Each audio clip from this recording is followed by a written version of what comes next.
এই কাজকে যেন আমরা বাস্তবে রূপ দেওয়ার জন্য আপ্রাণভাবে চেষ্টা করব। আল্লাহ আমাদের সবাইকে কবুল করুক, মঞ্জুর করুক। নাজাতের জন্য, কোরআনের সমাজ গঠনের জন্য আমরা এখন থেকে এই পথে একাত্মবোধ করব এবং আমরা এই কোরআনের সমাজের জন্য যেভাবে রাসূল সাল্লাল্লাহু আলাইহি সাল্লাম কাজ করে গেছেন, আমরাও সেই ধরনের কাজের দ্বারা আমাদের জীবনকে পরিশুদ্ধ করে গঠন করব। আল্লাহ আমাদের সবাইকে কবুল করুক, মঞ্জুর করুক। ওমা তৌফিক ইল্লা বিল্লাহ। আসসালামু আলাইকুম ওয়া রাহমাতুল্লাহ। নারে তাকবীর, নারে তাকবীর। প্রধান অতিথির আগমন, প্রধান অতিথির আগমন। আলহামদুলিল্লাহ। এ পর্যায়ে কোরআন এবং হাদিস থেকে বিশেষভাবে বক্তব্য নিয়ে আনছেন সহকারী সেক্রেটারি বাংলাদেশ জামাত ইসলামী চুয়াডাঙ্গা জেলা শাখা, সাবেক সভাপতি বাংলাদেশ জামাত ইসলামী বিশ্ববিদ্যালয় এবং চুয়াডাঙ্গা ১ আসনের মনোনীত পদপ্রার্থী ভাই মোহাম্মদ অ্যাডভোকেট রাসেল পারভেজ রাসেল, মাসুদ পারভেজ রাসেল ভাইকে মূল্যবান আলোচনা রাখার জন্য বিশেষভাবে অনুরোধ করছি।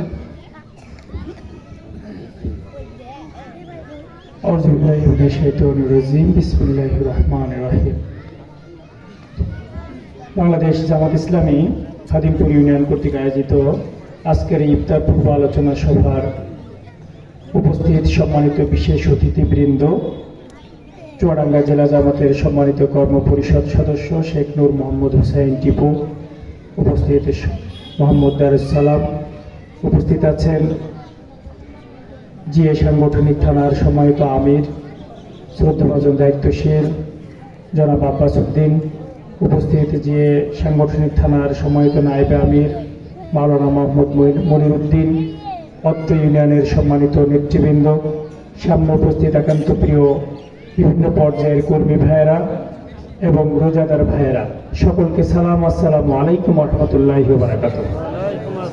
মহানরবের দরবারে শুকরিয়া যে মহানরবের একান্ত মেহেরবানিতে মহান রব্বুল আলামিন আমাদেরকে রহমত, মাগফিরাতের এবং নাজাতের মাসে সুস্থতার সাথে 26টি দিন সিয়াম পালনের তৌফিক দান করেছেন এবং সুস্থতার সাথে আল্লাহর জমিনে আল্লাহর দিন প্রতিষ্ঠার কাজে নিজেদেরকে নিয়োজিত রেখেছেন।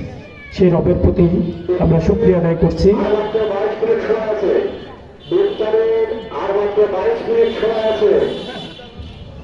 জি, শুকরিয়া আদায় করছি মহান রবের প্রতি, আলহামদুলিল্লাহ। রাসূল করিম সাল্লাল্লাহু আলাইহি সাল্লামের প্রতি দরুদ।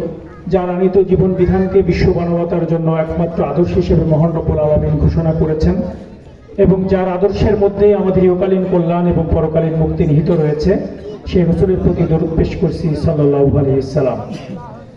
সম্মানিত উপস্থিতি, আমরা যে মাসে অবতীর্ণ হয়েছি, যে পর্যায়ে অবতীর্ণ হয়েছি, আমরা জানি যে রোজাদার ব্যক্তির জন্য মহান রব্বুল আলামিন দুটি আনন্দের সময় নির্ধারণ করে রেখেছে। আল্লাহ রাসূল সাল্লাল্লাহু আলাইহি ওয়াসাল্লাম এভাবে বলেছেন, যখন একজন রোজাদার ব্যক্তির সামনে ইফতারের সময় ঘনীভূত হয়, ইফতারের তার সামনে উপস্থিত হয়, তখন তিনি আনন্দিত হয়। আর একটি তার আনন্দের সময় নির্ধারণ করে রেখেছেন আল্লাহ, যখন কোনো রোজাদার ব্যক্তির রোজাকে মহান রব্বুল আলামিন কবুল করে নেবেন এবং তাকে আখেরাতে গিয়ে স্বয়ং তার সাথে সাক্ষাতের সুযোগ করে দিবেন, তখন সেই ব্যক্তিটা আনন্দিত হবে। সম্মানিত ভাইয়েরা, এটা আল্লাহ আমাদের জন্য যারা রোজাদার তাদের জন্য বিরাট বড় পুরস্কার এবং বিরাট বড় নিয়ামত। আমরা জানি রোজার মাসটি এমন একটি মাস যে মাসে সাধারণ অন্যান্য ইবাদত বন্দেগী করলে আল্লাহ 1 থেকে শুরু করে 700 গুণ পর্যন্ত সওয়াব বাড়িয়ে দেন, কিন্তু রোজা এমন একটি ইবাদত আল্লাহ বলেছেন যেটা আমার জন্য এবং আমি এর জন্য এই পুরস্কার নির্ধারণ করব। সম্মানিত ভাইয়েরা, এই জন্য আমরা জানি যে রোজাটি আমাদের উপরে ফরজ হয়েছে পবিত্র কোরআনের একটি আয়াতের মাধ্যমে। সূরা বাকারার 183 নম্বর আয়াতে আল্লাহ বলেছেন, ইয়া আইয়ুহাল্লাযীনা আমানু কুতিবা আলাইকুমুস সিয়াম কামা কুতিবা আলাল্লাযীনা মিন ক্বাবলিকুম লাআল্লাকুম তাত্তাকুন। হে ঈমানদারগণ, তোমাদের উপরে রোজাকে ফরজ করা হইল যেমনি ভাবে তোমাদের পূর্ববর্তী জাতিদের উপরে ফরজ করা হয়েছিল, যাতে কিনা এখান থেকে তোমরা মুত্তাকির জ্ঞান অর্জন করতে পারো, তোমরা মুত্তাকির গুণাবলী অর্জন করতে পারো। এই তাকওয়া অর্থ আল্লাহর ভয়, আল্লাহর প্রতি জবাবদিহিতার অনুভূতি, এইটা জাগ্রত করার জন্য মূলত রোজা আমাদের মাঝে নাজিল হয়েছে। আর এই রমজান মাস যেখানে আমাদের উপরে রোজা ফরজ হইল 2য় হিজরিতে শাবান মাসে, তার পরে এসে রমজান মাস, এই রমজান মাসের 17ই রমজান আমরা জানি যে আল্লাহর প্রিয় হাবিব, আমাদের প্রিয় নেতা রাসূল করিম সাল্লাল্লাহু আলাইহি সাল্লাম বাতিল কাফের মুশরিকদের সাথে একটি যুদ্ধ অবতীর্ণ হয়েছিলেন, যার নাম বদর যুদ্ধ। সেই যুদ্ধে আল্লাহ রাসূল সাল্লাল্লাহু আলাইহি সাল্লাম সাহাবী আজমাইনকে বলেছিলেন, আজকে আমাদের এমন একটি সিদ্ধান্ত উপনীত হওয়ার সময় এসেছে যেখানে আমাদের সিদ্ধান্ত গ্রহণ করতে হবে আগামী দিনে ইসলামের কথা বলার মতো মানুষ থাকবে কি থাকবে না, কোরআনের এই বাণী পৃথিবীর মানুষের কাছে পৌঁছে দেওয়ার মতো লোক থাকবে কি থাকবে না। এই সিদ্ধান্তে সন্ধিক্ষণে আমরা এসে পৌঁছেছি। সুতরাং তোমরা রোজা ভেঙে ফেলো এবং কাফের মুশরিকদের সাথে তোমাদের সর্বোচ্চ শক্তি নিয়ে তোমরা সংগ্রামে লিপ্ত হও। সেই দিন সেই 313 জনের ছোট্ট একটি বাহিনী সেই 1000 জনের উপরে সুসজ্জিত কাফের মুশরিকদের সাথে যুদ্ধ অবতীর্ণ হয়েছিলেন আল্লাহর খাস রহমতে, এবং সেই ইমানের তেজোদ্দীপ্ততার কারণে সেই দিন 14 জনের শাহাদতের পর সেই বাহিনীটি জয়ী হয়েছিল। সেখানে ইসলামের এই বাহিনীর ছোট্ট বাহিনীটি জয়ী হয়েছিল বিধায় আজকে আমি মুসলমান, আজকে আপনি মুসলমান হিসেবে গর্ববোধ করি। আমরা আজকে ইমানের পথে চলে আল্লাহর বান্দা হিসেবে নিজেকে পরিচয় দিতে সক্ষম হই। ওই দিন যদি কাফের মুশরিকদের কাছে ওই ইসলামের ছোট্ট বাহিনীটি পরাজিত হইতো, সেই দিন কিন্তু এই নামাজ, রোজা, হজ, যাকাত আর কারোর প্রতি ফরজ হইতো কি হইতো না সেটা পরের ব্যাপার। এই জন্য সম্মানিত ভাইয়েরা, আল্লাহ এই কোরআন এই নাজিল করেছেন এই মাসে, এই কারণে মাসের মর্যাদা, এবং এই কোরআন নাজিল হয়েছে মানুষকে পথ দেখানোর জন্য। আল্লাহ এভাবে বলেছেন, শাহরুর রমাদানাল্লাযী উনজিলা ফিহিল কোরআন হুদাল লিন্নাস ওয়া বাইয়িনাতিম মিনাল হুদা ওয়াল ফুরকান। এই সেই মাস যে মাসে মহাগ্রন্থ আল কোরআন আমি নাজিল করেছি, যেটা মানুষের জন্য হেদায়েত স্বরূপ এবং এটা সত্য এবং মিথ্যার মধ্যে পার্থক্য সৃষ্টিকারী। প্রিয় বন্ধুরা, আমরা আশরাফুল মাখলুকাত, আল্লাহ আমাদেরকে বিবেক দিয়েছেন, পৃথিবীর আর কোন প্রাণীকে আল্লাহ বিবেক দেন নাই, এবং এই বিবেক যাদের উপরে আছে তাদের উপরে আল্লাহর গাইডলাইন তথা আমাদের জন্য সিলেবাস প্রেরণ করেছেন।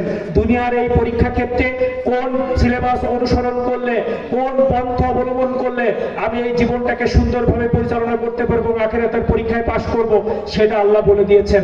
এবং এইটা গ্রহণ করার ক্ষমতা শুধু মানুষকেই দিয়েছেন বিবেক দেওয়ার কারণে। এই বিবেককে কাজে লাগিয়ে যারা প্রকৃত অর্থেই আল্লাহর এই বিধানকে অনুসরণ করে তার জীবনকে সুন্দরভাবে গঠন করতে পারবে, তারাই কেবল পরকালে গিয়ে আল্লাহর পরীক্ষায় উত্তীর্ণ হতে পারবেন। সম্মানিত ভাইয়েরা, যে ক্লাসে আমরা পড়ালেখা করি, এই প্রাইমারি স্কুলে 6টা সাবজেক্ট আছে, সেই 6টা সাবজেক্টের মধ্যে যদি 5টা সাবজেক্টে একটি ছাত্র পাশ করে আর একটি সাবজেক্টে ফেল করে, সেই ছাত্রকে কি পরের ক্লাসে তোলা হবে? তোলার কোনো সুযোগ নেই। এসএসসি যারা পরীক্ষা দেয় 10টা সাবজেক্টে পরীক্ষা দেওয়া লাগে, 9টা সাবজেক্টে প্লাস পাওয়ার পর একটা সাবজেক্টে ফেল করেছে, সে কি পাশ করে? করার সুযোগ নেই। ঠিক তেমনি ভাবে আল্লাহ আমাদেরকে কোরআনের বিধানগুলো শুধুমাত্র নামাজ রোজার মধ্যে সীমাবদ্ধ করে দেন নাই। আমাদের নামাজ রোজার পাশাপাশি আমার পারিবারিক জীবন কেমনে চলবে, আমার রাষ্ট্রীয় জীবন কেমনে চলবে, আমার অর্থনীতি কিভাবে চলবে, আমার বৈদেশিক নীতি কেমন হবে, আমার যুদ্ধনীতি কেমন হবে, আমার সামাজিক মুআমালাত কেমন হবে, আমার মানুষের সাথে লেনদেন কেমন হবে, প্রত্যেকটি বিষয়ে আল্লাহ কোরআনের ভিতরে স্পেসিফিক ভাবে বলে দিয়েছেন। আমরা যদি শুধুমাত্র কোরআনের একটি আয়াতকেই ফলো করি, আমি রোজা পালন করলাম, আর অথচ এই রোজার মাসে আমাকে যে সমস্ত কাজগুলো থেকে আল্লাহ বলেছেন, নিষেধ করেছেন, আল্লাহ রাসূলের হাদিসে এসেছেন যে সমস্ত রোজাদার রোজায় থাকলো অথবা অশ্লীলতা এবং থাকার পর অথচ অশ্লীলতা এবং মিথ্যাচার থেকে নিজেদেরকে বিরত রাখতে পারলো না, তার জন্য রোজায় থাকা, সারাদিন না খেয়ে থাকা ছাড়া আর তার কপালে কিছু জুটবে না। সম্মানিত ভাইয়েরা, এজন্য বলতে চাই, আল্লাহর কাছে জবাবদিহিতার অনুভূতি যদি আমাদের ভিতরে জাগ্রত না হয়, তাহলে প্রকৃত অর্থে পশ্চিম কালেও আপনি ইহকালীন যে মুক্তি এবং ইহকালীন যে কল্যাণ এবং পরকালীন মুক্তি যেটা আমরা আশা করি, সেটা আমরা পাবো না। এই জন্য সম্মানিত ভাইয়েরা, এই রোজা আমাদের জন্য তাকওয়ার শিক্ষা নিয়ে এসেছে, আমরা যেন প্রকৃত তাকওয়াবান হতে পারি। পাশাপাশি যে কথাটি বলতে চাই, আমরা যে প্রিয় মাতৃভূমি বাংলাদেশে বাস করি, এই বাংলাদেশ 53 বছর হয়েছে স্বাধীন হয়েছে। স্বাধীন হওয়ার পর নামমাত্র স্বাধীন হয়েছে, এক বৈষম্যের কারণে, পাকিস্তানিদের বৈষম্যের কারণে এদেশের মানুষ চাকরির ক্ষেত্রে বৈষম্য, ব্যবসার ক্ষেত্রে বৈষম্য, উন্নয়নের ক্ষেত্রে বৈষম্য, সকল ক্ষেত্রে সামাজিক ন্যায় বিচারের ক্ষেত্রে বৈষম্য। এই বৈষম্যের কারণে এদেশের মানুষ 71 সালে ফুঁসে উঠেছিল, এবং যে ভোটাধিকারের মাধ্যমে এদেশের শাসন ক্ষমতা পরিবর্তন হওয়ার কথা, সেটা তারা না দেওয়ার কারণেই এদেশের মানুষ বিপ্লব করেছিল এবং যুদ্ধ অবতীর্ণ হয়ে স্বাধীন করেছিল। কিন্তু প্রকৃত অর্থে 53টি বছর পার হইলেও যারা এদেশের শাসন যন্ত্র পরিচালনা করেছেন, তারা ক্ষমতায় গিয়ে ঠিক ওই পাকিস্তানি শাসকদের মতো একই কাজে অবতীর্ণ হয়েছেন। তারা মানুষের ভোটাধিকার হরণ করেছেন, মানুষের ন্যায় বিচার হরণ করেছেন, মানুষের কথা বলার স্বাধীনতাকে হরণ করেছেন, মানুষের রাজনীতি করার স্বাধীনতাকে হরণ করেছেন, করেছেন, চিন্তার স্বাধীনতাকে হরণ করেছেন। এই জাতীয় হরণ করে তারা এই বাংলাদেশকে একটি তলাবিহীন ঝুড়িতে পরিণত করেছেন। এদেশ থেকে আমাদের কৃষক শ্রমিক জনতার টাকা পয়সাকে লুটপাট করে তারা বিদেশে সম্পদের পাহাড় গড়ে তুলেছেন, তারা বিদেশে বেগম পাড়া তৈরি করেছেন। প্রিয় ভাইয়েরা, আজকে খুব স্পষ্ট ভাষায় এই কথাটি বলে দিতে চাই, আপনারা সকলে জেনে থাকবেন, আমরা বিগত সময়ে যে সরকারগুলো ছিলেন দেখেছি তারা মানুষের টাকা পাকা লুটপাট করে মানুষের পকেট কেটে নিয়ে তারা সম্পদের পাহাড় ঠিকই করে তুলেছেন। কিন্তু এমনটি একটি পর্যায়ে চলে এসেছে যখন ছাত্র যুবক জনতা জীবন দিয়ে আবার নতুনভাবে স্বাধীনতার ডাক দিয়ে এই দেশকে প্রকৃত অর্থে আবার স্বাধীনতার সুখ দেওয়ার চেষ্টা করেছেন এবং পরিবর্তন সাধিত হয়েছে, একটি বিপ্লব সংগঠিত হয়েছে।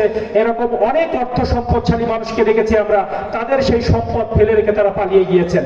যে সম্পদ আপনাকে শান্তি দিতে পারে না, যে সম্পদ আপনি ভোগ করতে পারবেন কি পারবেন না তার কোনো নিশ্চয়তা নেই। সুতরাং সেই সম্পদ অর্জনের জন্য আপনি আমি যে মানুষের উপরে জুলুম চালাই, আপনি আমি যে মানুষের উপরে অবিচার করি, এই অবিচার জুলুমের জন্য আপনাকে দুনিয়ার জীবনে যেমন মানুষের কাছে লাঞ্ছিত হতে হবে, আখিরাতে গিয়েও আল্লাহর কাছে জবাবদিহিতা করতে হবে। সম্মানিত ভাইয়েরা, জামাত ইসলামী নেতৃবৃন্দ এরকম আল্লাহ ভীতি সম্পন্ন তারা ছিলেন বিধায় আমরা দেখেছি যখন আমাদের রাষ্ট্রীয় ক্ষমতায় ছিল আমাদের দুজন মন্ত্রী 3টা মন্ত্রণালয়ের দায়িত্ব পালন করেছেন, আলী হাসান মোহাম্মদ মুজাহিদ এবং মতিউর রহমান নিজামী সাহেব। তাদের এই মন্ত্রণালয়ে দায়িত্ব পালন করার পর 1/11 যে সরকার এসেছিল, সেনা শাসিত সরকার, সেই সরকার ক্ষমতায় আসার পর আপনাদের সকলে মনে থাকার কথা যে সেই সময়ের সকল রাজনৈতিক নেতৃবৃন্দকে দুর্নীতির অপরাধে তাদেরকে মাজায় দড়ি বেঁধে সবাইকে জেলে পুরা হয়েছিল। তাদের বিরুদ্ধে এক একজনের বিরুদ্ধে 16 থেকে 20টা দুর্নীতির মামলা দায়ের করা হয়েছিল। কিন্তু আলী হাসান মোহাম্মদ মুজাহিদ এবং মাওলানা মতিউর রহমান নিজামী যারা 3টা মন্ত্রণালয়ে দায়িত্ব পালন করেছেন, তাদের বিরুদ্ধে একটা দুর্নীতির মামলা ওই সরকার দায়ের করতে পারে নাই। এটা সম্ভব হয়েছে যে তাদের ভিতরে আল্লাহ ভীতি আছে। একজন মন্ত্রী থাকা সত্ত্বেও যে একটি ক্লিন ভাবে তার মন্ত্রণালয় পরিচালনায় করা যায় তা আমাদের নেতৃবৃন্দ দেখিয়ে দিয়েছেন। আমাদের চুয়াডাঙ্গা 2 আসনের এমপি ছিলেন মাওলানা হাবিবুর রহমান সাহেব। তিনি বলতেন যে একটি ইউনিয়ন পরিষদের মেম্বার হওয়ার পরেও তার বিরুদ্ধে বোম মারার অভিযোগ পাওয়া যায়, তার বিরুদ্ধে বিভিন্ন রকমের টিয়ার কাবিখার কাঠ মারার অভিযোগ পাওয়া যায়। কিন্তু আমি 5 বছর পার্লামেন্ট মেম্বার ছিলাম, এই অবস্থায় থাকার পরে বোম মারা তো দূরে থাক, বোমের একটি খোসা মেরে খেয়েছি, এই রকমের যদি কেউ প্রমাণ দিতে পারে দাড়ি টুপি বর্গা দিয়ে দেবো। এই রকমের সৎসাহস বাংলাদেশ জামাত ইসলামী নেতৃবৃন্দ দেখাতে সক্ষম হয়েছে। কেন হয়েছে? কারণ এই সমস্ত নেতৃবৃন্দ মনে করেন যে দুনিয়ার জীবনে আমি যে জনগণের টাকা আত্মসাৎ করি, দুনিয়ার জীবনে আমি যদি জনগণের টাকা সরকারি জায়গায় বসে আত্মসাৎ করে নিজের সম্পদের পাহাড় গড়ে তুলি, আখেরাতে গিয়ে মানুষকে আল্লাহ বলেছেন মানুষের সকল অপরাধ আল্লাহ ক্ষমা করে দিতে পারেন, কিন্তু কোন ঋণের বোঝা কেউ নিয়ে গেলে সেই ব্যক্তি যদি ক্ষমা না করেন যার কাছে তিনি ঋণী, সে ক্ষমা না করা পর্যন্ত আল্লাহ তাকে ক্ষমা করবেন না। আখেরাতে গিয়ে এই 18 কোটি মানুষ যদি হাত উঁচু করে বলে যে তুমি সেদিন যে কোটি কোটি টাকা লোপাট করেছিলে, ওই টাকার মধ্যে আমারও 2টো টাকা ছিল, আমারও 5টা টাকা ছিল, সেই টাকাটা ফেরত দাও, সেই দিন কোথা থেকে ফেরত দেওয়া হবে? এই অনুভূতি থাকার কারণেই এই সমস্ত নেতৃবৃন্দ তাদের দায়িত্ব পালন করার সময় একটি টাকাও দুর্নীতি তাদের স্পর্শ করতে পারে নাই। সম্মানিত ভাইয়েরা, আমাদের নেতৃবৃন্দুর উপরে যে স্টিম রোলার চালানো হয়েছে নির্যাতনের, তারপরও তাদের ভিতরে দেশপ্রেম ছিল বিধায়, তাদের ভিতরে এদেশের প্রতি মমতা ছিল বিধায় তাদেরকে ফাঁসির কাস্টে চড়ানো হয়েছে, কিন্তু কেউ তারা দেশ থেকে পালিয়ে যায়নি। সম্মানিত ভাইয়েরা, আমরা বলতে চাই, তাই আসুন এই দেশকে যদি প্রকৃত অর্থে আমরা ভালোবেসে থাকি, আমরা যদি দেশপ্রেমিক হিসেবে দাবি করে থাকি, তাহলে নামে মুখে শুধু দেশপ্রেমের কথা বললেই হবে না। আপনি কতটুকু সততার সাথে এই দেশের মানুষের কল্যাণে কাজ করতে পারছেন, মানুষকে কতটুকু সুন্দর শান্তিতে বসবাস করতে দিতে পারছেন। একজন ব্যবসায়ী চাঁদাবিহীন ভাবে ব্যবসা পরিচালনা করবে, একজন মানুষ সুনিরাপদে তার বাড়িতে অবস্থান করতে পারবে, এই নিশ্চয়তা যখন পাবে তখনই প্রকৃত মানুষ স্বাধীনতার সুখ ভোগ করতে পারবে। এই জন্য সম্মানিত ভাইয়েরা, আমরা নতুন এই গণঅভ্যুত্থান পরবর্তী বাংলাদেশে আমরা চাই না নতুন করে কোনো ফ্যাসিবাদ আবার নতুন করে বাংলাদেশের উপরে চেপে বসুক। আমরা চাই না এদেশে কোনো চাঁদাবাজ, টেন্ডারবাজ, কোনো দুর্নীতিবাজ, অন্যের সম্পদ দখলকারী, পর সম্পদ হরণকারী, অন্যের প্রতি জুলুমকারী কোনো ব্যক্তি আবার নতুন করে এদেশের শাসনতন্ত্রে বসে মানুষের উপরে জুলুম চালাক।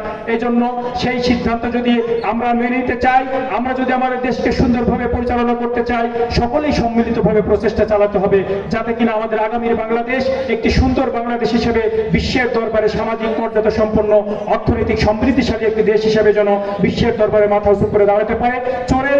চোরের জাতি হিসেবে, দুর্নীতিগ্রস্ত জাতি হিসেবে যেন বিশ্বের দরবারে আমাদেরকে পরিচয় দিতে না হয়। আল্লাহ আমাদেরকে সেই তৌফিক দান করুন। ওয়া মা তৌফিক ইল্লা বিল্লাহ। আসসালামু আলাইকুম ওয়া রাহমাতুল্লাহি ওয়া বারাকাতুহু।